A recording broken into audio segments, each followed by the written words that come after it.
How is Bugatti going to change the world of electric cars? Okay, so that sounds pretty unlikely, a bit like Gordon Ramsay starting a chain of vegan restaurants. But it could be about to happen with the help from a Croatian supercar maker called Rimac. In this video, I'm going to explain how Rimac could help Bugatti take on Tesla, and I'm going to show you exclusive pictures of what Bugatti's first EV could look like. Anyway, I'm Matt Watson, and you're watching carwow. You might not have heard of Rimac, but it's one of the most important players in the EV business. Oh, actually you might have heard of them because Richard Hammond famously crashed one of their cars. Anyhow, the company was started by a chap called Mate Rimac, who converted his classic BMW E30 into a record-breaking 600 horsepower electric car. Then he went on to make his own car in 2011, completely from scratch. I mean, this guy is a genius. It was called the Rimac Concept 1 and it was totally unique. It was an electric supercar. It had 4 motors and made more than 1,240 horsepower. This meant it could do 0 to 60 miles an hour in just 2.6 seconds. But this car wasn't perfect. It only had a range of 201 miles, which isn't that much really. But you forgive all of that if the Concept 1 cost as much as, say, a Porsche 911, you know, around £100,000. Well, it was actually going to cost more like £700,000.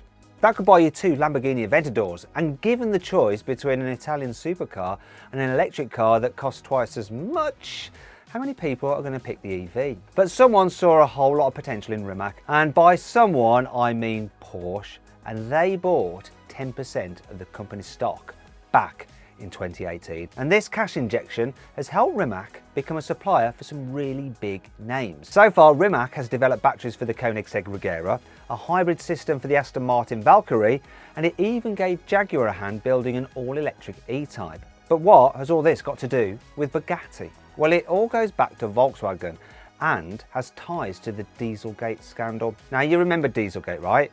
It was when some cars made by the Volkswagen Group were found to have secret driving modes that enabled them to cheat during emissions tests. This little trick cost Volkswagen more than £25 billion because it had to pay some massive fines. Since then, the Volkswagen Group has cleaned up its image and it's now launching as many electric cars as it can. In the last couple of years, the Volkswagen Group has brought out the ID3 and the ID4, Skoda has launched the Enyaq, and Audi has revealed the e-tron, the Q4 e-tron and the e-tron GT.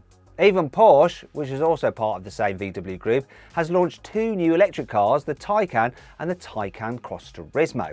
And it's getting ready to reveal an electric Macan as well. Okay, so Lamborghini, which is also part of the Volkswagen Group, hasn't made an electric car yet, but it has launched the Cyan, which is a hybrid, and it's going to build a new EV before 2030. So at least Lamborghini is making an effort. But do you know who hasn't built an electrified car yet? Bugatti, which is also part of the Volkswagen Group. It's been far too busy hiding away at the back of the classroom building 300 miles an hour hypercars. And this doesn't look great, does it? Because owning a hypercar company whose big party piece is a 8-litre quad turbo isn't going to get you into the good books of the emission regulators now, is it? In fact, because of this, Volkswagen was actually thinking of selling Bugatti last year, but it wasn't going to offload the brand to some oil baron or some Saudi prince. Apparently, it was in talks to sell Bugatti to Rimac.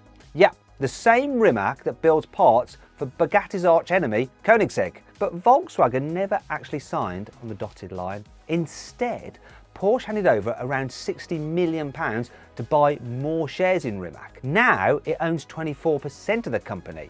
But despite all of this, there's still the possibility that Bugatti and Rimac will work together on future projects. This would do wonders for Volkswagen's image, and it could mean that expensive Rimac tech could find its way into other VW Group cars in the future. But what sort of car would Rimac and Bugatti build together? Well, ever since it made the EB110 back in the 90s, Bugatti has always been focused on top speed records, and the new Chiron Supersport 300 Plus is the fastest production car ever made.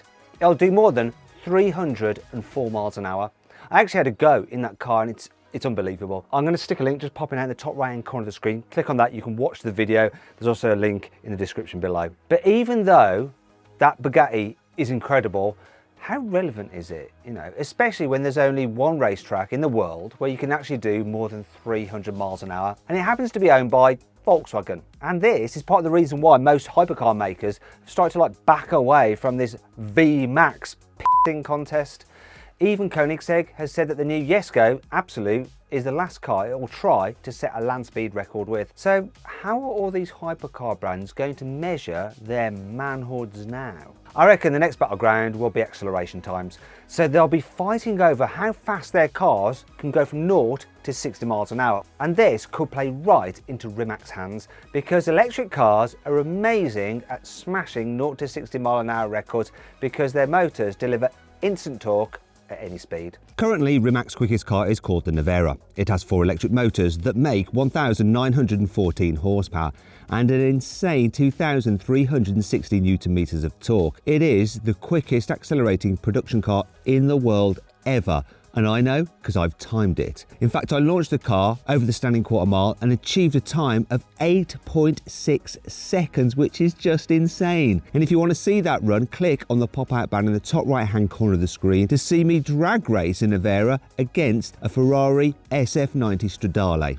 Anyway, you can imagine what Rimac could do if it teamed up with Bugatti. After all, Bugatti was the first company to make a car that did 250 miles an hour, which was, of course, the Veyron. And then the Chiron Supersport 300 Plus was the first car to hit 300 miles an hour. So maybe it will try and be the first to do 0 to 60 miles an hour in under 1 second. Now, I don't know if that's possible. Obviously, it's going to be traction limited, and is the tyre tech up to it? We shall see. At the moment, the quickest Bugatti is the Chiron Sport. Now that'll do 0 to 60 miles an hour in a leisurely 2.3 seconds. But Bugatti has already built a concept car that's supposed to be even quicker. It's called the Bolide, which means fireball in Italian. I love that. It's a stripped out track car that looks like something Dominic Toretto would drive if he lived in the year 2099. It uses a 1,850 horsepower version of the Chiron's W16 engine, and Bugatti says it'll do 0 to 60 in less than 2.2 seconds. But re-engineering a Chiron to make a production version of the Bolide would have cost an absolute fortune. And that's a fortune by Bugatti standards. But maybe Bugatti could save itself a lot of hassle by ditching the old W16 and fitting 4 of Rimac's electric motors instead. So with all the battery technology and stuff like that, it might be a bit heavier, but with the 4 motors cranking out more than 2,000 horsepower, it could be even quicker. And because it wouldn't need all sorts of vents to cool a huge engine, an electric Bugatti could be even more aerodynamic. In fact, I reckon it could look something like this. I mean, how odd's that? Or Bugatti could go chasing lap records instead and give its car loads of downforce, which is easier to do if you don't have to find room for a huge engine. Bugatti said that the regular Bolide will be able to lap the Nürburgring in 5 minutes and 23 seconds. That's 80 seconds quicker than a Lamborghini Aventador SVJ, which is just nuts. But what do you think? Do you reckon Bugatti and Rimac have what it takes to make the world's quickest electric car? Or should Bugatti just stick to building massive 16-cylinder monsters? Let me know in the comments below.